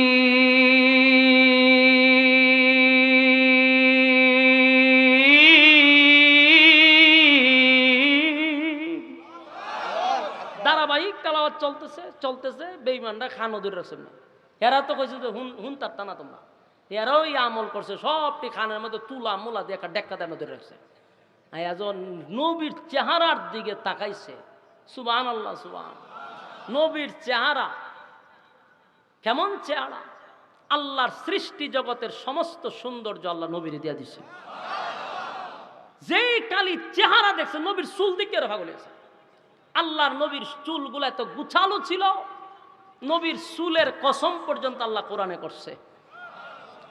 নবীর চেহারা মুবারক দেখে এক একজন যে খান হাত দিয়েছেন, খান মান আতুত কই গেছে কই তারা না, এক দৃষ্টিতে তাকাইছে, এর মধ্যে কোরআন তেলাওয়াত শুনতাছে। কোরআন তেলাওয়াত শুনে এরা পাগল হয়ে গেছে। ওই যে আবু জাহেল আছেন পাগলই যে বোকা, এরা টিকি পাগল হয়ে গেছে। এরা পাগল হয়েছে বলতে নবীর প্রেমে পাগল হয়ে গেছে। চেহারাও দেখতেছে, কোরআন শুনতেছে, আর তারা লাফানি শুরু করছে। এর মধ্যে একজন বেঈমান বলে, আমি তামাম পৃথিবী ভ্রমণ করছি, তামাম পৃথিবী ভ্রমণ করছি, কত গান বাজনা শুনছি, কত কবিতা শুনলাম, কিন্তু আমার জিন্দেগিতে এত সুন্দর মজার তেলাওয়াত শুনি না। এর মধ্যে একজন ছিল তুফাইল রাদিয়াল্লাহু তাআলা আনহু নামক একজন সাহাবী। উনি কিন্তু সাধারণ ব্যক্তি ছিল না, উনি একজন কবি ছিল। অসংখ্য মানুষের মধ্যে উনি একজন শিক্ষিত ছিল। এই লোক সাধারণ ব্যক্তি না। এরও আবু জাহিল্লা বুঝাইছে, ও তুমি শিক্ষিত লোক, তোমারে নিয়ে আমরা অনেক গর্ব করতেছি, আগামীতে নেতৃত্ব তোমার সামনে রেখে করো, তুমি যেহেতু শিক্ষিত, একজন কবি মানুষ, সম্ভ্রান্ত মানুষ, তোমারে আমরা একটা নেতৃত্ব দিব, তুমি কিন্তু ভুলেও মোহাম্মদের আশপাশ দেওয়া যাইবা না। মোহাম্মদ জানে কি পড়ে, মানুষ শুনলে ভাগলে যাবে। তুফাইল রাদিয়াল্লাহু তাআলা গেছিল দেখতো, তেলাওয়াত শুননা তুফাইল রাদিয়াল্লাহু তাআলা নিজে ভাগলে গেছে। তুফাইল রাদিয়াল্লাহু তাআলা একটা চিৎকার দিয়া বলে, না না, আমি কিন্তু সাধারণ মানুষ না, অশিক্ষিত না, মূর্খ না, আমি একজন কবি রে। মোহাম্মদ যেই তেলাওয়াত করতেছে এটা কোনো কবিতা নয়, দুনিয়ার মানুষের বানানো কবিতা না, এটা কোনো জাদুবিদ্যা না, এইটা আল্লাহ প্রদত্ত। এত মজা, এত মজা, এত মজা, পাগল পাগল হয়ে গেছে। নবী তেলাওয়াত বন্ধ করতে পারে না। তুফাইল রাদিয়াল্লাহু তাআলা নবীর কাছে গিয়া বলে, পয়গম্বর পড়তে থাকেন, শুনতে থাকি। সুবহানাল্লাহ। যারা ছিল সবাই নবীর তেলাওয়াত শুনে পাগল পাগল হয়ে গেছে গো। তুফাইল রাদিয়াল্লাহু তাআলা বলেন, পড়েন গো নবী, পড়েন, এত মজা, এত মজা, এত মজা, এত মজা। নবীর তেলাওয়াত কত শুনতেন, পাগল পাগল হয়ে গেছে।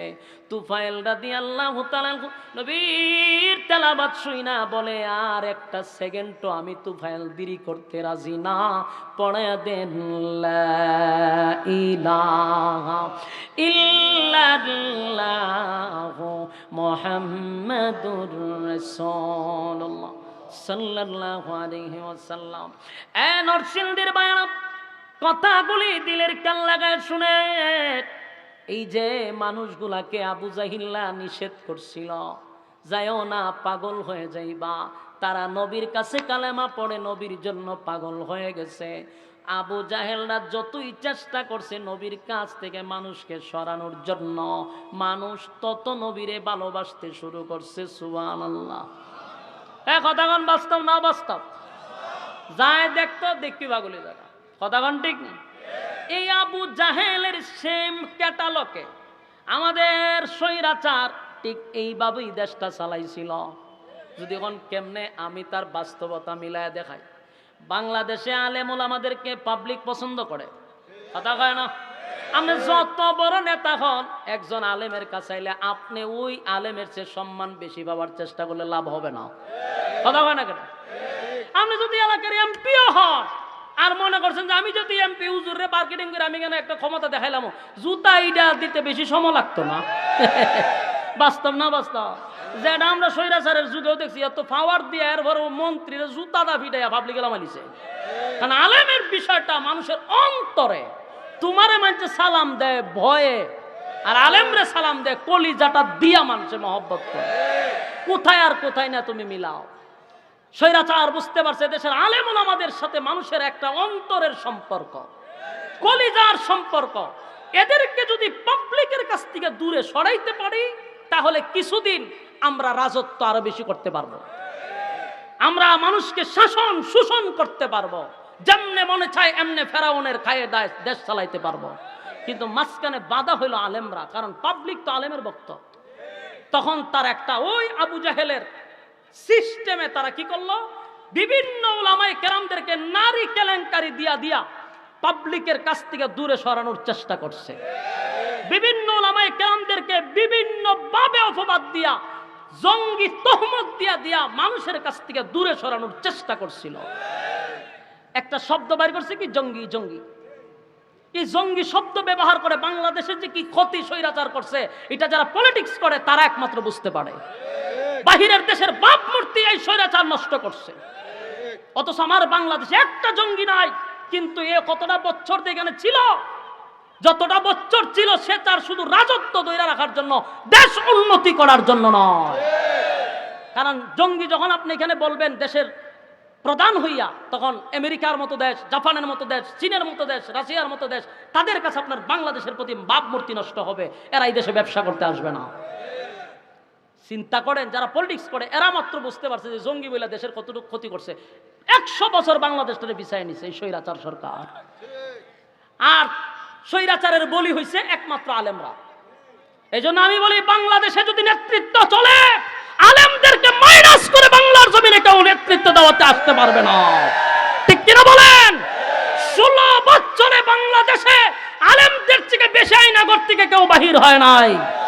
এই জন্য বলবো, যারা ক্ষমতায় আসবেন বসবেন, আলেমদেরকে মাইনাস করে যদি বসতে চান সম্ভব হবে না। নির্যাতনের শিকার আলেমরা, লাঞ্ছিত অপমানিত আলেমরা, দুইটা কথা বলতে পারছি না, আমাদেরকে জঙ্গি তহমত লাগানো হয়েছে।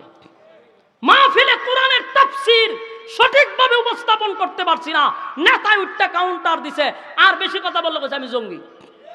জামাত শিবির বলে বলে আমাদেরকে দমায়া রাখছে, জঙ্গি বলে দমায় রাখছে। স্টেজ হয়ে মাইক বন্ধ করে দিছে। এটা তো অহরহর ঘটনা ঘটছে। এখন প্রশ্ন হলো, পাবলিকের কাছ থেকে তারাও চাইছিল আলেমদেরকে দূরে সরাইয়া দিতে, ঠিক কিনা? ওই যে আবু জাহেল যেমন চাইছিল রাসূলকে সাধারণ মানুষদের দূরে সরাইতো, ঠিক এরাও চাইছিল আলেমদেরকে দূরে সরাইতো। ঘটনা কি ঘটলো? ধরেন মামুনুল হক সাহেব, উনি যখন জেলে ছিল তখনই দেখলাম বিভিন্ন প্রথম সারির গণমাধ্যম প্রচার প্রসার করছে যে যেই মামলায় ওনাকে ঢুকানো ছিল এগুলো সম্পূর্ণ মিথ্যা মামলা এবং সাজানো নাটক ছিল। এরপরে উনি যখন জেল থেকে বাহির হয়ে আসলো, আগের থেকে জনপ্রিয়তা কমছে না বাড়ছে? এখন উনি হাঁটলে হয় একটা মিছিল মিটিং এর মতো সমাবেশ, দাঁড়াইলে সমাবেশ হয়, হাঁটলে মিছিল হয়। কথা ঠিক নেই? বাড়লো না কমলো? চাইছিল পাবলিক থেকে দূরে সরাইতে, এখন পাবলিকের আকর্ষণ আরো বাড়ছে। আলেমদেরকে জঙ্গি বলে দূরে সরাইতে চাইছিল, এখন যেখানে উলামায়ে কেরামদের কোনো মাহফিল হয় মানুষ জঙ্গি দেখতো আইসা আরো মানুষ বাড়ে, এখন যে জঙ্গি দীক্ষায়। বাস্তব না বাস্তব?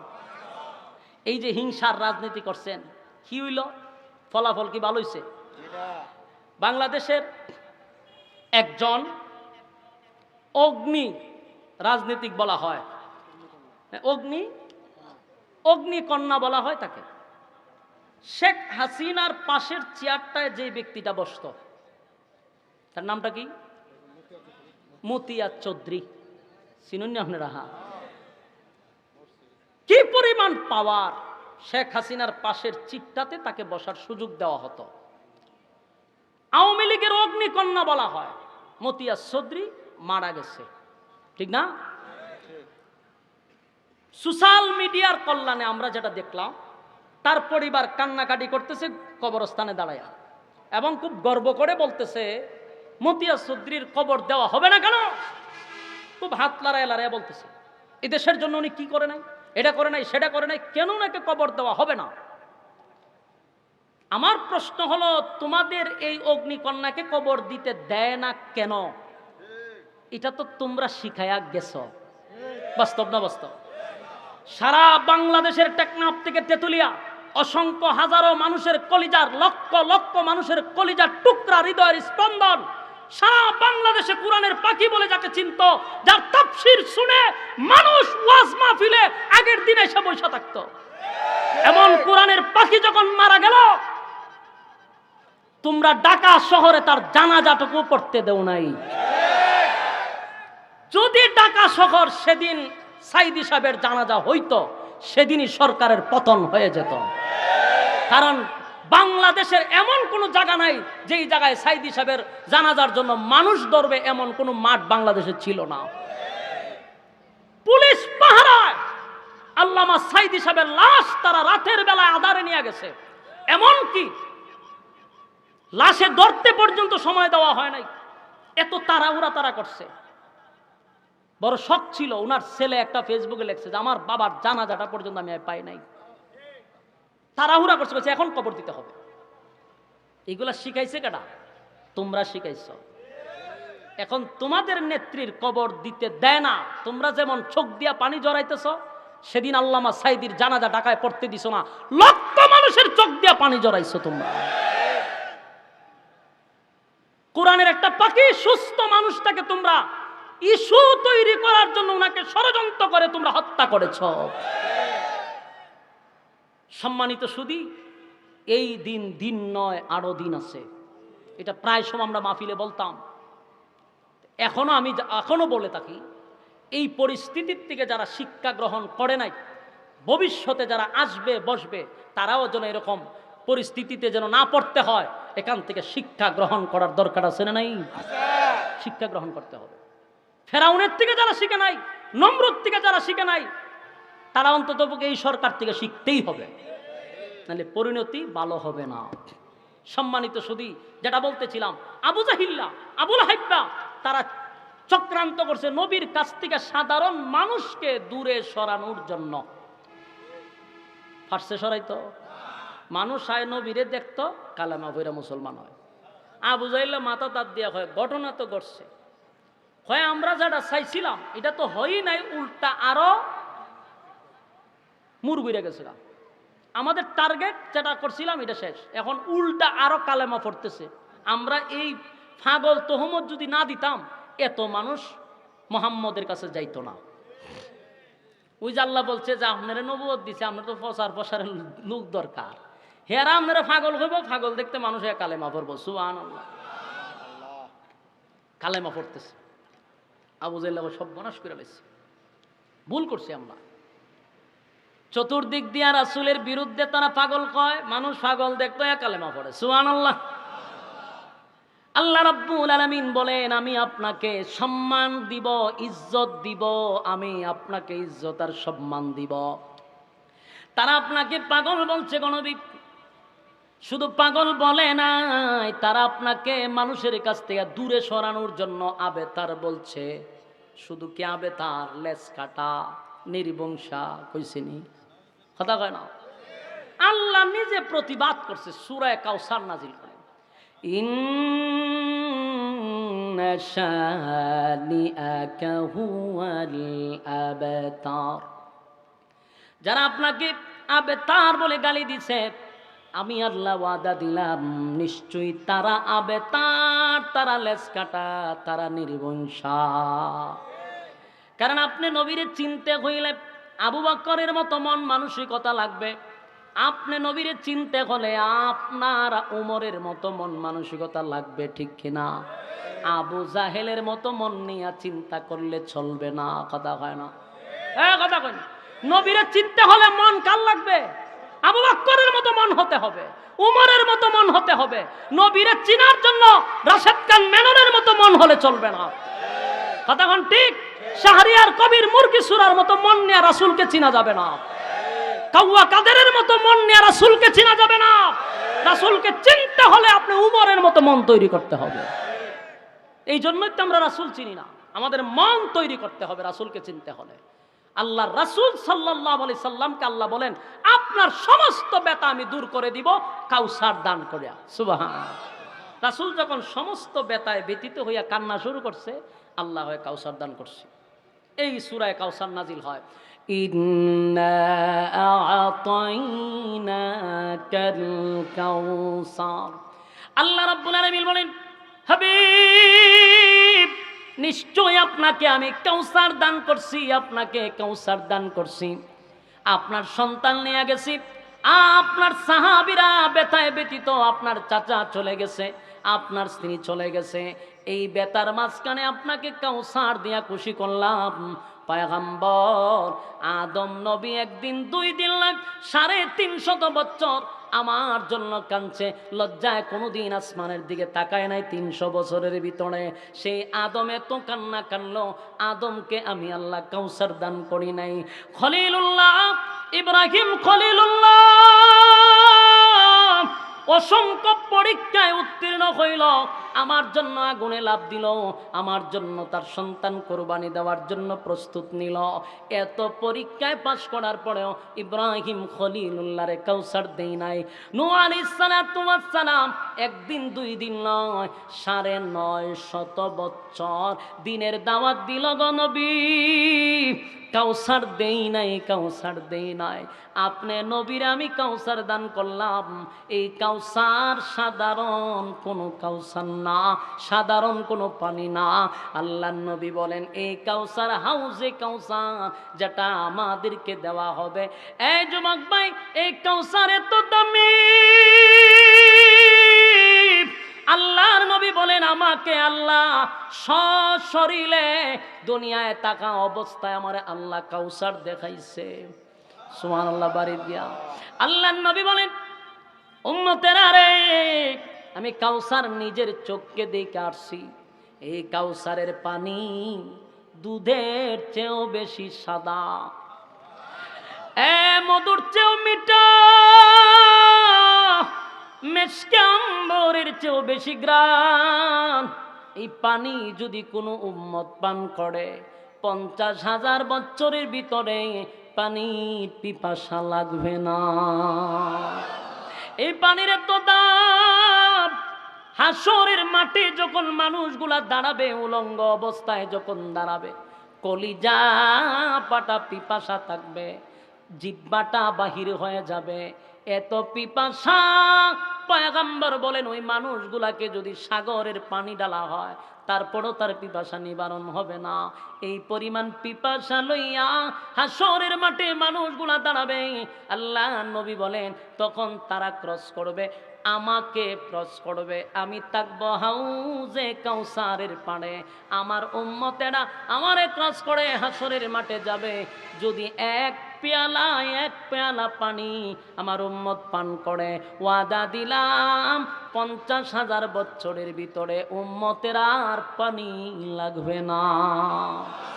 কিন্তু আল্লাহর নবী বলেন, আমি যখন হাসরের মাঠে হাউজে কাউসারের পানি আল্লাহ আমারে দিবেন উম্মতরে পান করানোর জন্য, আমি আমার ডান দিকে আবু বকর, বাম দিকে হযরত ওমরকে রাখবো। আমি আমার বরকতি হাতে এক পেয়ালা পানি আমার উম্মতকে আমি পান করায়া দিব। এক পেয়ালা পানি পান করে তারা জীবনের তরে আর তৃষ্ণা লাগবে না। কিন্তু নবী বলেন, আমি তাকায়া দেখি লক্ষ কোটি উম্মতেরা আমারে দেখা পাগল পাগল হইয়া পানি পান করার জন্য আসবে। আমি তাকায়া দেখি এত উম্মত কাছে চলে আসবে, ঠিক এই মুহূর্তে আমার আল্লাহ একটা পর্দা ফালায়া দিবে। আমি আমার উম্মতকে দেখব না, উম্মত আমারে দেখবে না। আল্লাহর নবী চিৎকার দিয়া বলে, মালিক, হাউজে কাউসার আমি আপনার কাছ থেকে জোর করে আনি নাই, আপনি আমারে কাউসার দান করছেন উম্মতরে পানি পান করানোর জন্য। উম্মত পানি পান করতে আসছে গো, মাঝখানে কেন আপনি পর্দা ফালায়া দিলেন? আমি কেন উম্মতকে দেখি না? উম্মত কেন আমারে দেখে না? আল্লাহ আপনি না আমারে পানি দিলেন। আল্লাহ তখন জবাব দেয়, বন্ধু আমি যা জানি তুমি তা জানো না। আল্লাহ বলে, বন্ধু আমি যা জানি আপনি তা জানেন না। মাঝখানে পর্দা ফালায়া দিলাম, তার কারণ হলো যাদেরকে আপনি মহব্বত করে পানি পান করাবেন, যারা আপনার এদিকে পাগল হয়ে আসছে, নবী গো আপনার দিল ভরা মহব্বত লইয়া পানি পান করাইতে চান, কিন্তু যাদেরকে পানি পান করাইতে চান তারা আপনার রেখে যাওয়া ইসলাম পালন করে নাই। কথা কি বুঝতেছেন? আপনার দান দান বাঙ্গা ইসলাম তারা পালন করে নাই। দুনিয়ার জমিনে আপনার রক্ত মাখা ইসলাম, দান দান বাঙ্গা ইসলাম আপনি আমানত রেখে গেছেন উম্মতের কাছে, কিন্তু আপনি চলে আসার পরে তারা আপনার রেখে যাওয়া ইসলাম পালন করে নাই। তারা মন গড়া মতো ইসলাম পালন করছে, যেমনে মনে চায় এমনে চলছে। আমি আল্লাহ আপনার বরকতি হাতের পানি তাদেরকে পান করাইতে দিব না। আপনার রেখে যাওয়া ইসলাম তারা পালন করে না। যুবক ভাইরা আমার, একটু বালিশের সঙ্গে মাথা লাগাইয়া চিন্তা করবেন, সেদিন আমাদের উপায়টা কেমন হবে? যেদিন আমাদের জিহ্বাটা বাহির হয়ে যাবে, পিপাসায় কলিজাটা ফেটে যাবে, হাসরের মাঠে আমাদের দাঁড়াইতে হবে একদিন নয় 50,000 বছর। সূর্যটা আমাদের কাছে চলে আসবে। সেদিন যদি পানি পান না করতে পারি, বলো না আমাদের উপায়টা কি হবে? সেদিন আল্লাহ পর্দা ফালাইয়া পানি পান করতে দেয় না। নবীজি বেতায় ব্যতীত হইয়া সেদিন নবী বলবে, উম্মতেরা রে, কেন রে তোরা আমার রেখে যাওয়া ইসলাম পালন করলি না? আমি নবী তো দান দান ভাইঙ্গা ইসলাম তোদের কাছে রেখে আসছিলাম, তাই ফিরে ময়দানে রক্ত জড়াইয়া ইসলাম রেখে আসছিলাম। আমার শত শত সাহাবীরা জীবন দিয়া ইসলাম কায়েম করছে। আমি তোদের কাছে ইসলামটারে আমানত রেখে আসছিলাম। বাড়াইবার কোনো সুযোগ নাই, কমাইবার কোনো সুযোগ নাই, কমপ্লিট ইসলাম তোদের কাছে রেখে আসছি। আমি চলে আসার পরে মন গড়া ইসলাম কেন পালন করলি? সেদিন নবী বেতায় ব্যতীত হইয়া নবী বলতে থাকবে, সুহকান সুহকান লিমান গায়্যারা বাদি, দূর হয়ে যা, দূর হয়ে যা, এমন উম্মতের আমার দরকার নাই। এ আশিক রাসূল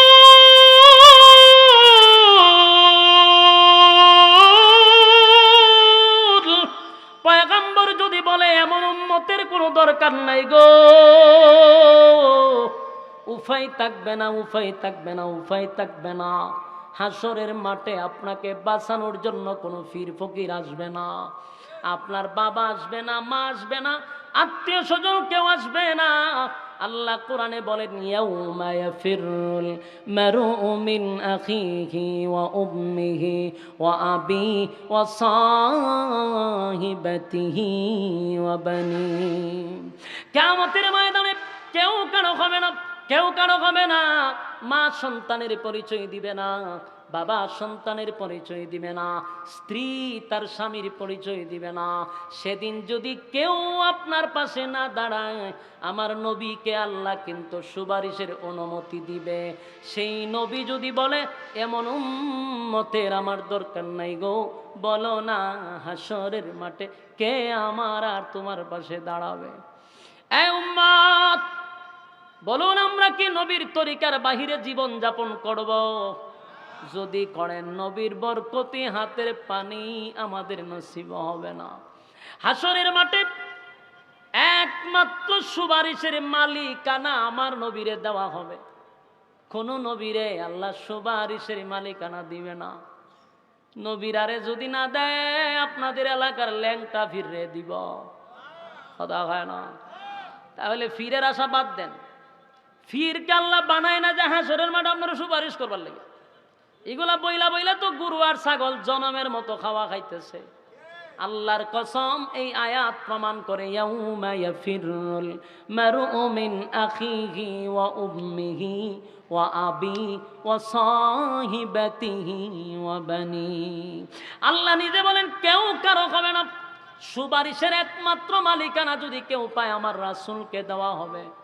কোন ফির সেদিন দূরের কথা, আদম নবীর থেকে নিয়ে ঈসা রূহুল্লাহ সব নবীরা হাসরের মাঠে বলতে থাকবে, ইয়া রাব্বি নাফসি।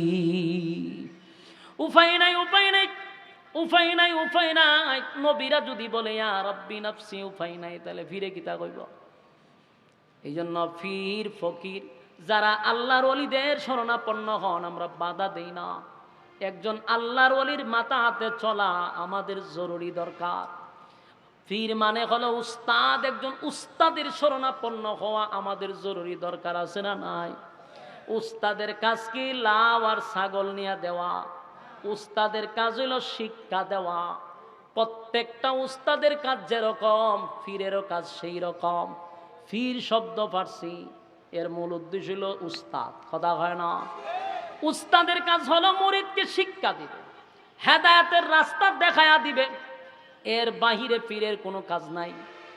এই জন্য হাসরের মাঠে নবীর তরিকা অনুযায়ী যারা চলছেন, আল্লাহর হুকুম যারা মাইনা চলছেন, এরা ছাড়া আল্লাহর নবীর হাতের বরকতি পানি কেউ পান করতে পারবে না। আমরা ওয়াদা করি, কারা কারা নবীর তরিকা অনুযায়ী জীবন যাপন করব, হাত তুল্লা দেখায়া দেই। লিল্লাহে তাকবীর, লিল্লাহে তাকবীর। রাজি আছি ইনশাআল্লাহ। নবীর বরকতি হাতের পানি যদি পান করতে চাই, অবশ্যই নবীর তরিকা অনুযায়ী চলতে হবে, ঠিক কিনা? হাত তুল্লা রাখেন, হ্যাঁ হাত তুলেন। রাজি আছেন ইনশাআল্লাহ? পরীক্ষা করতাম নি পরীক্ষা? বিসমিল্লাহ কর। পকেটে আর দোকান যার পকেটে যা আছে বাইর করেন। মসজিদের নির্মাণাধীন কাজ চলতেছে, আপনারা যারা যতটুক পারেন বলে মসজিদে শুধু শরীক থাকবো এই নিয়তে যতটুক পারেন, কেউ খালি হাতে যাবেন না, একজনও খালি হাতে যাবেন না। আপনার একটা টাকা দিয়ে যদি একটা ইট লাগানো হয়, কেউ যদি একটা ইটের টাকাও দেন, বলতে পারবেন যে আমার একটা টাকা ইট লাগানো আছে মসজিদে। কিয়ামত পর্যন্ত তার সদগায়ে জারিয়া আল্লাহ তাআলা আপনাদেরকে দান করবে। কেউ খালি হাতে যাবেন না। উড়াউড়ি করেন কা? মুনাজাত করে দিতেন না? শেষ ভালো যার, সব ভালো তার, বসেন। কেউ খালি হাতে যাবেন না। মাশাআল্লাহ, অনেক বায়রা দিতেছে। যতটুক পারেন শরীক থাকেন। আল্লাহ তাআলা আপনাদের এই দানকে কবুল করুক, দানের সওয়াব সোনার মদিনায় পৌঁছায় দোক, লক্ষ টাকার মালিক বানায় দোক, দুনিয়া আখিরাতের সম্মান দান করুক, আমিন। আল্লাহুম্মা সাল্লি আলা মুহাম্মাদিন ওয়া আলা আলি মুহাম্মাদ কামা সাল্লাইতা আলা ইব্রাহিম ওয়া আলা আলি ইব্রাহিম ইন্নাকা হামিদুম মাজিদ। اللهم صل على محمد وعلى آل محمد كما صليت على إبراهيم وعلى آل إبراهيم إنك حميد مجيد. اللهم آمين. ربنا ظلمنا أنفسنا وإن لم تغفر لنا وترحمنا لنكونن من الخاسرين. ربنا لا تزغ قلوبنا بعد إذ هديتنا وهب لنا من لدنك رحمة إنك أنت الوهاب. রব্বুল আলামিন, আল্লাহ গভীর রাত হয়ে গেছে, নুজুলে রহমতের সময় হয়ে গেছে। জুমার রাত্রিতে দোয়া কবুলের রাত্রিতে আল্লাহ আপনার কুদরতি নজর দিয়া তাকান। কত সাদা সাদা দানিওয়ালা মুরব্বীরা হাত বাড়াইছে আল্লাহ, কত নওজোয়ান ভাইয়েরা হাত বাড়াইছে আল্লাহ, ছোট ছোট মাসুম বাচ্চারা হাত বাড়াইছে, জাতির শ্রেষ্ঠ সন্তান হযরত উলামায়ে কেরামরা হাত বাড়াইছে, পর্দার আড়ালের মা বোনেরা হাত বাড়াইছে। আমি গুনাহগার, না গান্দা, না ফরমান, না লায়ক যোগ্য। আল্লাহ মুসাফির হালতে আপনার দরবারে ভিক্ষুকের হাত বাড়াইছি, মেহেরবানি করে গো জীবনের সগীরা কবিরা ইচ্ছা অনিচ্ছা দেখাইয়া না দেখাইয়া অঙ্গ প্রত্যঙ্গর দ্বারায় যত গুনাহ করলাম, মেহেরবানি করে জিন্দেগির গুনাহ মাফ করে দেন। বাকি জিন্দেগি যতদিন আপনি বাঁচায় রাখবেন, ইহদিনাস সিরাতাল মুস্তাকিম, সঠিক সরল রাস্তার উপরে চলার তৌফিক দেন। যেমনে চললে আপনি মালিক আমাদের প্রতি খুশি হন, ওইভাবে চলার তৌফিক দেন। শয়তানের ওয়াসওয়াসার থেকে হেফাজত করেন, শয়তানের চক্রান্ত থেকে হেফাজত করেন। আমরা যারা আসছি, যারা বসছি, আল্লাহ আমাদের পক্ষ থেকে লাখো কোটি দুরূদ আর সালাম সোনার মদিনায় নাম ধরে পৌঁছায়া দেন। আল্লাহ আমার ডাইনে বামে সামনে পিছনে যত গুরুস্থান আছে প্রত্যেকটা মুর্দা গানের খবরে সব পৌঁছায়া দেন। আল্লাহ আমরা যারা হাত বাড়াইছি, অনেকেরই মধ্যে মা নাই, বাবা নাই, দাদা নাই, দাদি নাই, নানা নাই, নানি নাই, শ্বশুর নাই, শাশুড়ি নাই, আত্মীয় স্বজন কবরে গেছে, আল্লাহ তাদের কবরে সব পৌঁছায়া দেন। বিশেষ করে আজকের মাহফিলটা যারা করছে, টাকা দিয়া, পয়সা দিয়া, বুদ্ধি দিয়া, শ্রম দিয়া, রান্না বান্না কইরা আমাদেরকে খাওয়াইয়া, যে যেমনে পারছে মাহফিলটার জন্য অক্লান্ত পরিশ্রম করছে, আল্লাহ প্রত্যেকের ব্যবসা বাণিজ্য খামাই রোজগারে বরকত বাড়ায়া দেন। আল্লাহ